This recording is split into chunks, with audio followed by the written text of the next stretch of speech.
Welcome back to my channel. ఈ వీడియోలో నేను 10 ఇయర్స్ బేబీకి సమ్మర్ కాటన్ ఫ్రాక్ అనేది ఫ్రిల్స్ తోటి ఎలా కటింగ్ అండ్ స్టిచ్చింగ్ చేసుకోవచ్చు అన్నది ఫుల్ ట్యూటోరియల్ చూపిస్తాను. ఎక్కడ స్కిప్ చేయకుండా చూడండి. దీనికోసం నేను 2 మీటర్స్ క్లాత్ అనేది యూస్ చేశాను. ఫస్ట్గా ఫ్యాబ్రిక్ని అనేది 4 ఫోల్డింగ్స్ ఫోల్డ్ చేసుకోవాలి.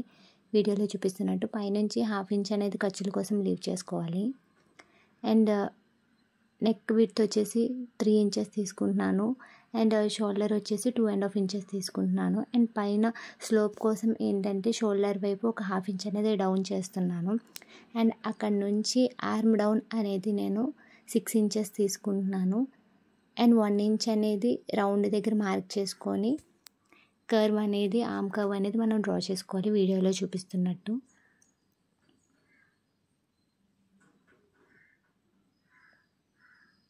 అండ్ నెక్ డీప్ వచ్చేసి నేను ఫ్రంట్ అండ్ బ్యాక్ 2.5 ఇంచెస్ తీసుకుంటున్నాను.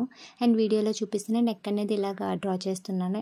And total yoke part length వచ్చేసి 13 ఇంచెస్ తీసుకుంటున్నాను. అండ్ 1/2 ఇంచ్ అనేది ఖర్చుల కోసం తీసుకుంటున్నాను. చెస్ట్ వచ్చేసి 7 ఇంచెస్ తీసుకుంటున్నాను. అలాగే వేస్ట్ కూడా 7 ఇంచెస్ తీసుకుంటున్నాను. అండ్ చెస్ట్ నుంచి వేస్ట్కి 1.5 ఇంచెస్ అనేది ఖర్చుల కోసం తీసుకుంటున్నాను.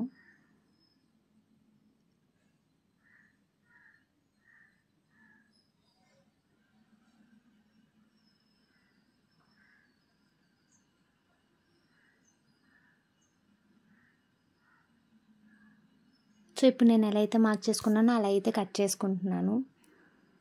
అండ్ వీడియోలో చూపిస్తున్నట్టు ఒక ఎక్స్ట్రా ఫ్యాబ్రిక్ తీసుకొని మెయిన్ ఫ్యాబ్రిక్ అనేది రైట్ సైడ్ ప్లేస్ చేసుకోవాలి. దానిపైన అనేది ఒక ఎక్స్ట్రా క్లాత్ తీసుకున్నాం కదా, అది నెక్ అనేది అలా డ్రా చేసుకొని వీడియోలో చూపిస్తున్నట్టు అది కూడా పైన ప్లేస్ చేసుకొని స్టిచ్ చేసుకోవాలి. స్టిచ్ చేసుకున్న తర్వాత టర్న్ చేసుకొని మళ్ళీ overall neck and main fabric అనేది అటాచ్ చేసుకోవాలి.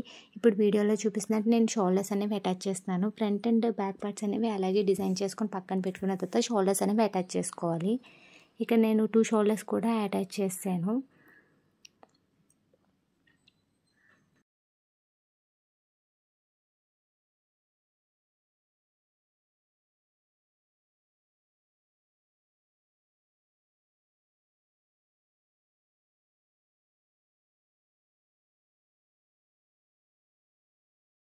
ఇప్పుడు హ్యాండ్స్ అనేవి ఎలా మార్క్ చేసుకోవాలో చూపిస్తాను. ఫోల్డెడ్ సైడ్ నుంచి 2.5 ఇంచెస్ అనేది నేను కుచ్చుల కోసం లీవ్ చేస్తున్నాను.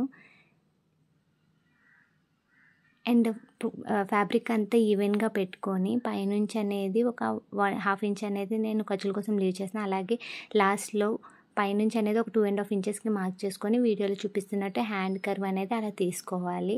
అండ్ ఫ్రంట్ మాత్రం కుచ్చుల కోసం 2.5 ఇంచెస్ లీవ్ చేసుకోవాలి. అండ్ ఖర్చులతో కలిపి నేను 6 ఇంచెస్ అనేది లెంత్ తీసుకుంటున్నాను, హ్యాండ్ లెంత్. అండ్ వీడియోలో చూపిస్తున్నట్టు 8.5 ఇంచెస్ అనేది మనం కుచ్చులు పెట్టగా మనకి హ్యాండ్ కావాల్సిన లూజ్ అండి అది. సో ఎలా అయితే మార్క్ చేసుకుని అలా అయితే కట్ చేసుకుంటున్నాను. కట్ చేసుకున్న తర్వాత మనం కుచ్చుల కోసం 2.5 ఇంచెస్ లీవ్ చేసుకున్నాం కదా, 2.5 ఇంచెస్ అనేవి ఇలాగే చిన్న చిన్న కుచ్చులు పెట్టుకోవాలి బుట్ట వచ్చేలాగా. సో అలా స్టిచ్ చేయడం అయిపోయిన తర్వాత 2 హ్యాండ్స్ రెడీ చేసుకొని పక్కన పెట్టుకున్న తర్వాత మనం యోక్ పార్ట్కి షోల్డర్కి హ్యాండ్స్ అనేవి వీడియోలో చూపిస్తున్నట్టు ఒక 1/2 ఇంచ్ అనేది లీవ్ చేస్తూ ఇలా వీడియోలో చూపిస్తున్నట్టు హ్యాండ్ స్టిచ్ చేసుకోవాలండి. 2 హ్యాండ్స్ కూడా అలాగే స్టిచ్ చేసుకోవాలి మనం. సో ఇప్పుడు బాటమ్ పార్ట్ కోసం నేను 2 పార్ట్స్ కింద డివైడ్ చేస్తున్నాను. మెయిన్ లెంత్ వచ్చేసి 17 ఇంచెస్ అనేది ఒక పార్ట్ తీసుకుంటున్నాము. అది కుర్చీలు పెట్టుకోవాలి. ఫస్ట్ యోక్ పార్ట్ ఏంటంటే రైట్ సైడ్ ప్లేస్ చేసుకొని దానిపైన ఏంటంటే రివర్స్లో క్లాత్ పెట్టుకుని వీడియోలో చూపిస్తున్నట్టు ఇలాగా మనం కుర్చీలు అనేవి పెట్టుకోవాలండి. ఫ్రంట్ అండ్ బ్యాక్ కూడా ఇలాగే మనం పెట్టుకోవాలి కుర్చీలు అనేది. మనం వేస్ట్ లూజ్ ఎంత ఉంటుందో అంత అలా కుచ్చులు పెట్టుకుంటూ రావాలి. ఇలా పెట్టేసుకున్న తర్వాత దాని కిందన ఇంకో లేయర్ అనేది ఫ్రిల్ వస్తుంది. అది వచ్చేసి 7 ఇంచెస్ తీసుకున్నాను ఖర్చులతో కలిపి. అది కూడా అలాగే ఆ బాటమ్ స్టిచ్ చేసాం కదా, ఆ యోక్ పార్ట్కి అటాచ్ చేసింది దాని కిందకి ఏంటంటే ఇది అనేది మనం స్టిచ్ చేసుకోవాలి ఫ్రిల్స్ పెట్టుకుంటూ. ఇలాగ చిన్న చిన్న ఫ్రిల్స్ పెట్టుకుంటూ మనం అన్నది మొత్తం కిందనంతా స్టిచ్ చేసుకోవాలండి, ఎంత విడ్త్ ఉంటే అంత. సో ఇలా స్టిచ్ చేసుకోవాలి. ఫ్రంట్ అండ్ బ్యాక్ స్టిచ్ చేసుకోవడం అయిపోయిన తర్వాత మనం ఏంటంటే మన మెజర్మెంట్స్ లూజ్ ఎంత ఉంటుందో అంత మార్క్ చేసుకొని వీడియోలో చూపిస్తున్నట్టు సైడ్ జాయింట్ అనేది చేసుకోవాలి. ఇంతేనండి, మనం ఈజీగా అనేది ఒక 1 అవర్లో స్టిచ్ చేసుకోవచ్చు. అండ్ దీనికి 2 మీటర్స్ క్లాత్ ఉంటే మనకి 10 ఇయర్స్ బేబీకి అనేది ఈ మోడల్ టైప్ అనేది మనకు వస్తుంది. సో ఇందులో మీకు ఏమన్నా అర్థం అవ్వకపోయినా, మీకు ఏమైనా డౌట్స్ ఉంటే కింద కామెంట్ చేయండి. అలాగే ఈ వీడియో నచ్చినట్టయితే please do like, share and subscribe and follow for more videos. ఇంకా మన ఛానల్లో బోల్డ్ వీడియోస్ ఉంటాయండి స్టిచ్చింగ్ సంబంధించినవి, ఒకసారి మీకు కావాలంటే చెక్ చేయండి.